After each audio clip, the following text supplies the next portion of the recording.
Et notre joie, mesdames et messieurs, de vous retrouver encore une fois de plus sur Golgotha Télévision pour vous présenter ces magazines, Les Leaders, un magazine qui sera purement scientifique, comme vous le savez déjà. Je reçois pour vous pour la première fois, surtout pourquoi j'ai dit la première fois, il s'agit bien de l'année 2023 pour le premier numéro. Il s'agit bel et bien de M. Janon Pagnan, qui est professeur et docteur. Il est directeur général de l'Institut supérieur technique de Lubumbashi, à qui nous disons bienvenue dans cette émission Les Leaders, M. Janon Pagnan. Bonjour, bonsoir, merci pour l'invitation, M. Trésor. Je rappelle bien que vous êtes directeur général de l'ISTEL, un institut supérieur qui fait la IN dans la province du Haut-Katanga avec beaucoup plus d'efforts que vous avez eu à fournir. Nous aimerions un peu savoir d'une manière succincte, vous présenter d'abord votre profil qui est Janon Pagnan. Bon, Janon Pagnan, citoyen congolais, professeur des universités, directeur général de l'Institut supérieur technique de Lubumbashi, en même temps président du conseil d'administration de l'Institut supérieur technique de l'ICASI et l'Institut supérieur technique du Lualaba. Un engagé au niveau de l'enseignement supérieur et universitaire, un chercheur indépendant, auteur de plusieurs articles au niveau international, un consultant pour certains qui pensent créer des entreprises, créer des universités, un leader d'opinion, surtout en matière d'analyse sur des questions purement politiques en République démocratique du Congo, économique, sociale, culturelle, vraiment disposé pour les citoyens congolais. Merci beaucoup pour cette brève présentation, M. Janon Pagnan. Vous vous êtes présenté, la population vous a bien écouté. Nous démarrons avec cette émission, M. Janon. Quel bilan faire de votre Institut supérieur technique de Lubumbashi, qui est ISTEL, une institution qui est montée en puissance dans un clin d'œil, ici dans la province du Haut-Katanga. Un petit bilan pour l'année 2022, parce que nous sommes au niveau de l'année 2023. Je pense que le bilan est largement positif parce que nous sommes une institution d'enseignement supérieur universitaire, bien sûr, créée depuis l'année académique 2017-2018 et que l'année passée, c'était pour la toute première fois que nous avons organisé des journées scientifiques où les professeurs sont venus de partout en République démocratique du Congo et quelques invités de l'Europe pour assister à nos toutes premières journées scientifiques sur le thème principal de recherche et adaptation des situations économiques en République démocratique du Congo avec 35 communications pour une institution d'enseignement supérieur universitaire privée. Je pense que nous pouvons être la toute première institution d'enseignement supérieur et privé à organiser des journées scientifiques avec 35 communications. Ça, c'est au niveau national, s'il faut dire même provincial. Mais je pense que l'ISTEL a participé à des colloques pour l'année 2022 au niveau international, en ligne bien sûr, les colloques qui ont été organisés en Turquie. Nous avons participé avec cette communication, si je ne me trompe pas, et le tout dernier qui a été organisé en Pologne.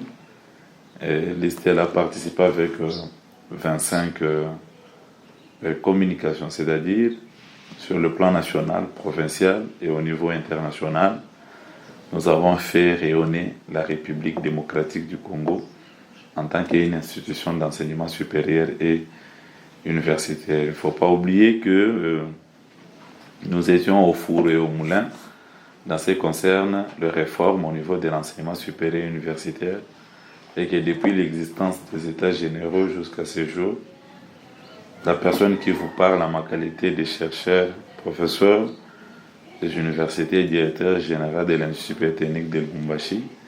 Nous avons participé aux États généraux et qu'aujourd'hui, avec les réformes que nous avons, nous pouvons nous taper la main sur la poitrine pour dire que l'ISTEL a aussi participé à cette séance de travail organisée par le ministre de l'enseignement supérieur et universitaire Moïndo Zangi, financée bien sûr par le gouvernement congolais, toujours dans la vision du chef de l'État, son Excellence Félix Antoine Tshisekedi Tshilombo. C'est-à-dire s'il y a aujourd'hui les LMD matérialisés en RDC avec la plupart de maquettes de formation, où tout cela se résume dans ce domaine d'enseignement en RDC. L'ISTEL a aussi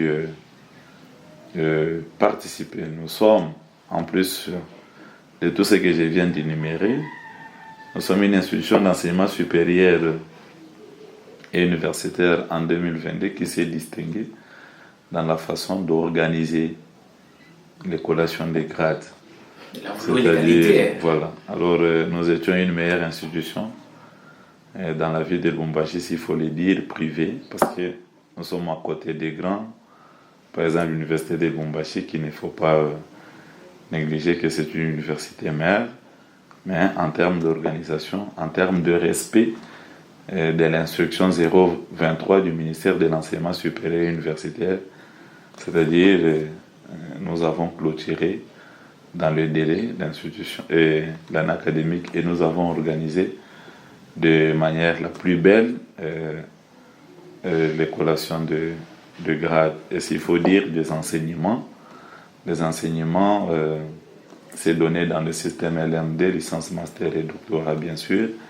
Depuis l'existence, nous sommes donné l'objectif de former les citoyens congolais, bien sûr, en tenant compte des réalités socio-économiques et voir la conjoncture au niveau mondial pour ne plus former seulement les demandeurs d'emploi, mais beaucoup plus atteler sur les créateurs d'emploi. C'est-à-dire l'année 2022, c'était une année rose pour nous. Nous avons bataillé très fort jusqu'au niveau d'avoir des infrastructures de qualité pour les administratifs que nous sommes, voire même pour les étudiants avec une salle construite au campus de l'ISTEL dénommée salle Moïndo Zangi Butondo que nous avons dédiée à son Excellence Monsieur le Ministre. C'est-à-dire si nous avons un campus de l'ISTEL qui sera bientôt en construction, nous avons des concessions payées pour l'université de 3 hectares, 2 hectares. Je pense que nous avons travaillé parce que la population et les familles, les parents nous ont prêté main forte et qu'aujourd'hui nous pouvons voir une institution d'enseignement supérieur et universitaire qui se distingue dans ce qui concerne sa technicité et surtout du côté recherche dans la ville de Lubumbashi. Je pense que l'ISTEL mérite mieux et c'est pour nous une opportunité pour essayer de remercier tous les enseignants qui nous ont prêté main forte dans ce qui concerne les enseignements et surtout les professeurs qui sont venus de l'université de Lubumbashi, de l'ISTEM Kinshasa et de l'Europe, à Istanbul bien sûr, qui sont venus nous appuyer dans ce qui concerne les enseignements. Nous les remercions. Le personnel assistant des différentes universités et instituts supérieurs qui sont venus en tant que vacataires à l'ISTEL, ils nous ont quand même prêté main forte, nous les remercions.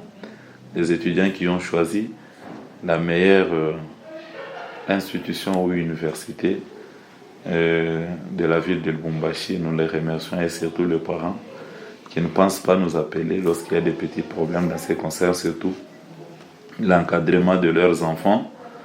Nous les remercions pour ça et les collègues directeurs généraux, recteurs et surtout la conférence de chefs d'établissement du Haut-Katanga chapeautée par le recteur de l'université de Lubumbashi, le professeur ordinaire Gilbert Kishiba, qui ne cesse jamais d'encadrer les universités publiques et privées. Nous le remercions parce que les jours des journées scientifiques, Et nous avons été honorés par sa présence à travers le professeur ordinaire Hippo qui a participé au nom du recteur de l'université de Lubumbashi.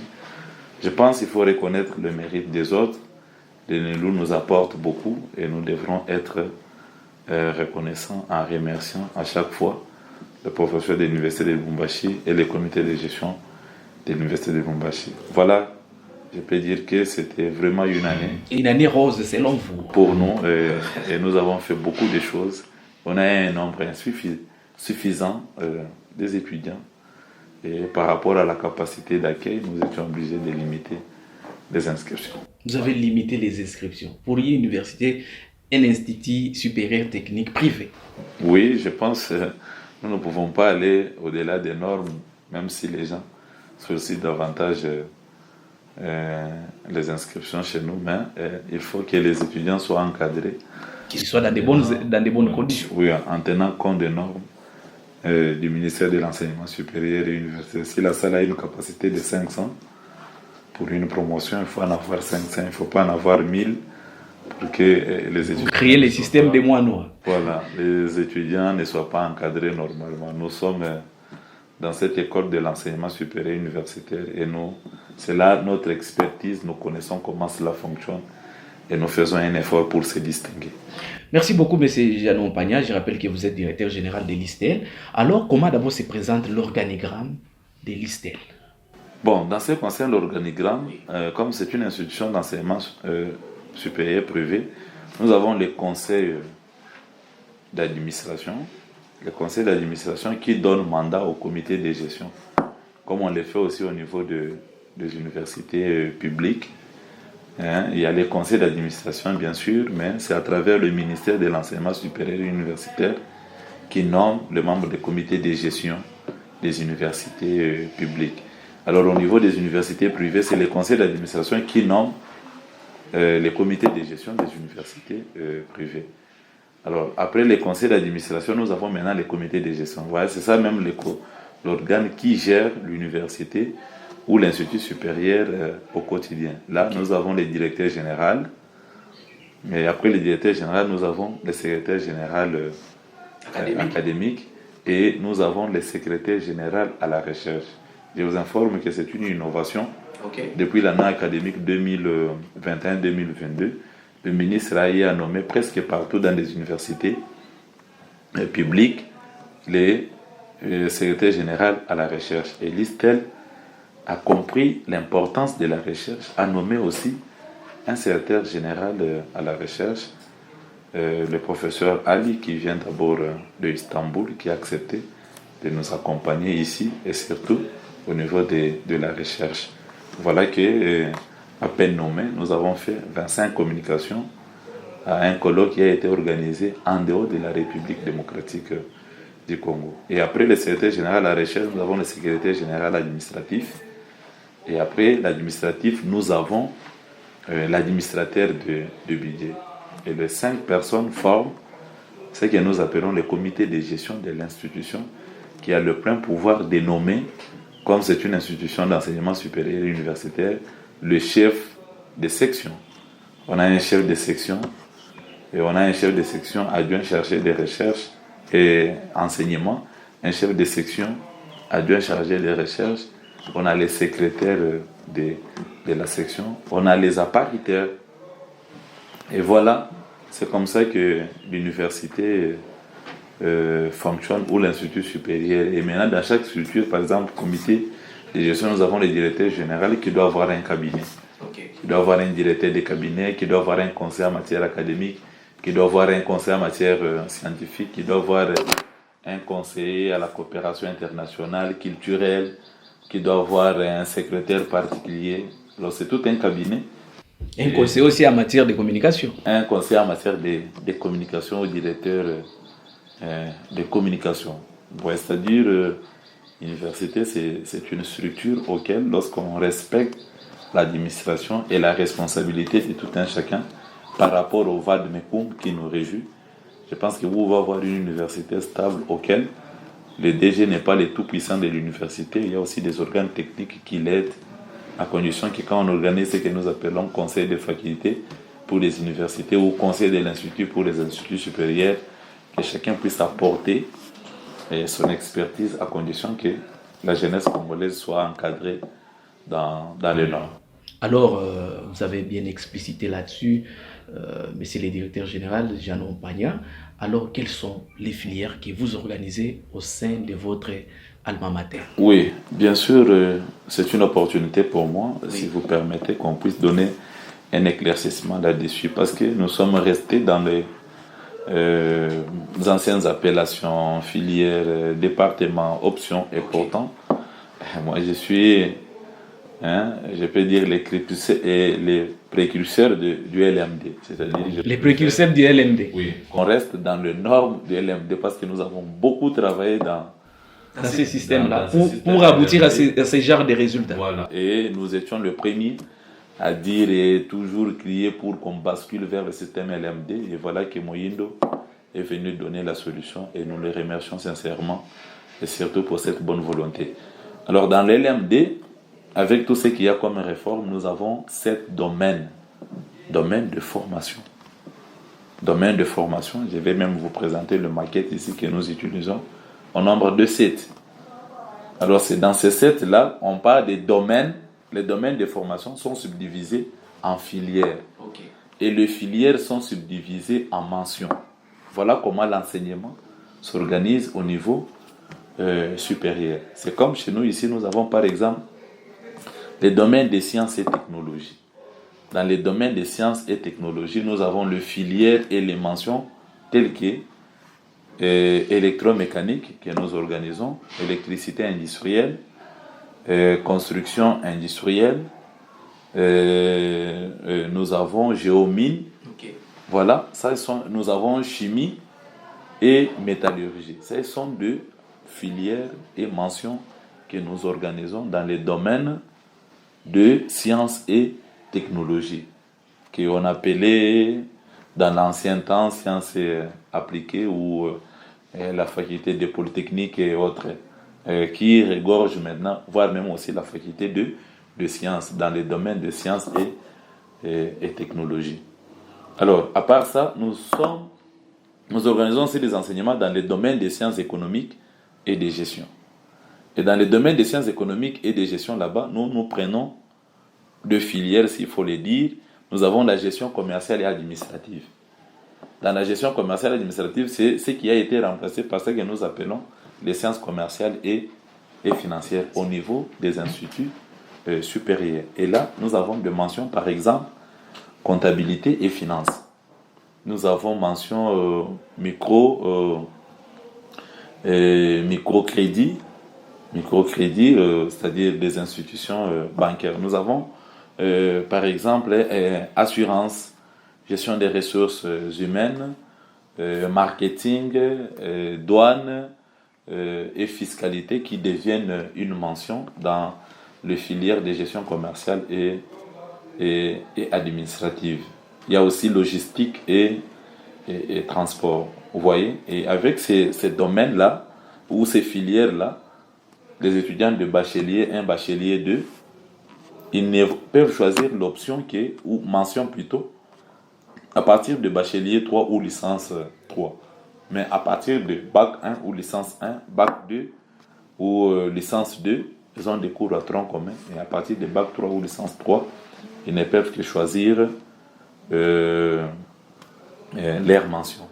Alors, nous avons aussi, nous organisons des enseignements dans les domaines des lettres, langues et arts. Et là, on prend comme filière arts et métiers. Okay. Arts et métiers, nous avons maintenant 2 mentions que nous organisons ici. Technique d'esthétique, modélisme, technique d'habillement. Et là aussi, il y a cette mention ou filière sur tourisme, restauration et hôtellerie que nous organisons comme enseignement. Et là, nous avons aussi les domaines de sciences de la santé. Là, on retrouve les sciences infirmières comme filière, avec une mention que nous organisons ici, soins généraux. Et cette année, nous avons même ouvert l'option sage-femme, kinésithérapie, imagerie médicale Vous voyez, c'est-à-dire de ce côté-là, laboratoire, technique des laboratoires que nous organisons ici. Et comme je l'ai dit, toujours dans les domaines des sciences économiques et de gestion, on retrouve le filière qui est lié à l'informatique, c'est-à-dire l'informatique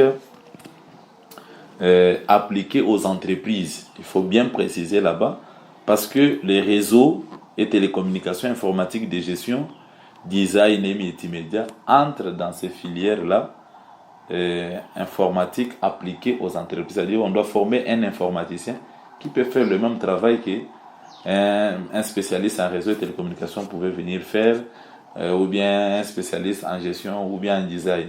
Au niveau de bachelier ou bien au niveau des licences, on doit former un informaticien qui doit faire ce travail-là. C'est au niveau de master qu'on peut maintenant créer la spécialisation au niveau des réseaux et autres.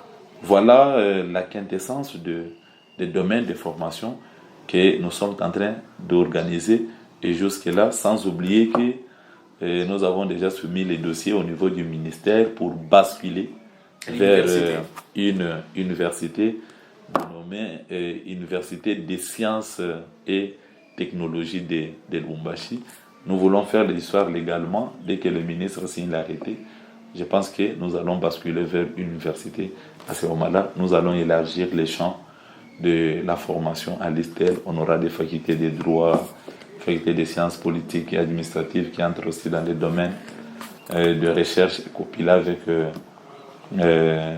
la faculté de droit, communication. On aura beaucoup de choses nouvelles parce que nous nous sentons capables d'être appelés une université qui est une institution d'enseignement supérieur universitaire. Là, c'est une nouvelle que vous donnez à tous les nouveaux diplômés qui veulent rehausser de leur part au sein de votre colline inspirée qui est l'ISTEL. Bon, je pense qu'ils seront le bienvenu et que nous sommes là. Et cette année, comment d'abord ça s'est passé avec cette séance de recrutement des nouveaux diplômés au sein de votre université? Oui, je pense que ça a donné, c'était positif? Oui, j'ai dit très positif parce que... Toujours positif.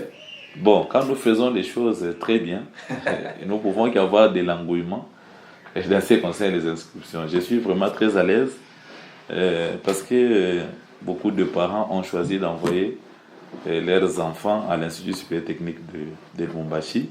Et on est en train de voir, dans la mesure du possible, élargir l'institution en construisant le plus tôt serait le nid et d'autres auditoires parce qu'on sent que l'engouement nous amène à des effectifs très élevés. Vous avez déjà un campus pour ça? Oui, nous avons un campus, mais nous avons un nombre d'auditoires un peu restreint. C'est comme ça qu'il y a DAC, une institution, une entreprise qui a gagné le marché chez nous, oui, qui doit construire en convenance bien sûr avec l'intendance générale de l'ESU. Il faut souligner qu'à l'université on ne construit pas de n'importe comment. Le ministre donne des directives à partir de l'intendance générale qui a analysé notre maquette de construction, qui a apprécié et que d'ici là, l'entreprise qui a gagné le marché doit nécessairement commencer les travaux de construction. C'est-à-dire, je suis vraiment très à l'aise parce que nous avons un effectif très élevé des étudiants et que nous pouvons travailler. Merci beaucoup, M. Jalon Pagna. Je crois que vous avez tout balayé en ce qui concerne votre alma mater qui vous chapeautez, qui est l'ISTEL, l'Institut supérieur technique de Lubumbashi. Peut-être un dernier message que vous pouvez lancer à toute la communauté estudiantine qui vous suit sur Golgotha Télévision et surtout vos vœux les meilleurs à toutes les personnes qui vous sont chères durant tout au long de cette année. Merci M. Trésor pour cette opportunité. Je voudrais seulement dire à tous ceux qui sont en train de nous suivre ou ceux qui nous suivent que l'université ou l'Institut supérieur technique de Lubumbashi, cette université est ouverte à tout le monde. D'ailleurs, il y a une offre d'emploi où on recrute des assistants qui sont affectés à la recherche. Je pense que tout le monde qui veut donner cours ici, il ne peut que déposer son dossier. Qui veut être à la recherche ou bien qui veut être à l'enseignement, en tout cas, l'université est ouverte à tout le monde. Déposez votre dossier, vous ne serez jamais déçus. Même pour les professeurs qui préfèrent avoir des enseignements à l'ISTEC, vraiment nous sommes disponibles dans tous les domaines et que vous pouvez venir chez nous, il n'y a pas de problème. Les étudiants, les parents qui veulent envoyer leurs enfants ici ou les étudiants qui veulent venir étudier, en tout cas, vous êtes dans une université qui vous ouvre des opportunités d'évoluer avec votre bachelier, d'évoluer avec votre master et au besoin faire votre thèse de doctorat ou bien avoir un doctorat professionnel ou bien la recherche pour devenir professeur. C'est-à-dire, chez nous, il n'y a pas de limite. Nos contacts sont là. Vous pouvez nous contacter ou contacter nos services et facilement, vous pouvez être le bienvenu à l'Institut supérieur technique de Lubumbashi. S'il faut présenter le V, je commence par le numéro 1 de la République démocratique du Congo. C'est le chef de l'État, président de la République, Félix Antoine Tshisekedi Tshilombo, que nous présentons. Et nos V, le meilleur au Premier ministre, Samuel Konde, chef du gouvernement, à son Excellence, Monsieur le ministre de l'Enseignement supérieur et universitaire, Moïndo Zangi. Déjà, ne cesse de dire que Jeannot, c'est l'homme de Moïndo. C'est Moïndo ou rien. Bon, quand Moïndo fait de bonnes choses, nous pouvons qu'il en rien. Moïndo signe des diplômes, nous collons les enfants, nous donnons les diplômes, il faut reconnaître le mérite. Moïndo a mené les réformes LMD que beaucoup ont douté. Moïndo est en train de s'appuyer sur l'amélioration des conditions de vie des enseignants au niveau des universités publiques. Je vois Moïndo demain après-demain commencer à payer les professeurs venant des universités privées. C'est-à-dire, c'est un monsieur qu'il faut beaucoup encourager et je pense qu'il fait un bon travail. On ne peut que présenter, lever le meilleur au président de la conférence des chefs d'établissement du Haut-Katanga, le professeur ordinaire Gilbert Kishiba et recteur de l'université de Lubumbashi, à tous les membres du comité de gestion des universités dans la ville de Lubumbashi, province du Haut-Katanga, et que ce soit les universités publiques et les universités privées, à tous les professeurs, personnels académiques, scientifiques et ouvriers administratifs au niveau de l'enseignement supérieur et universitaire dans la ville de Lubumbashi, à tous les personnels de l'Institut supérieur technique de Lubumbashi.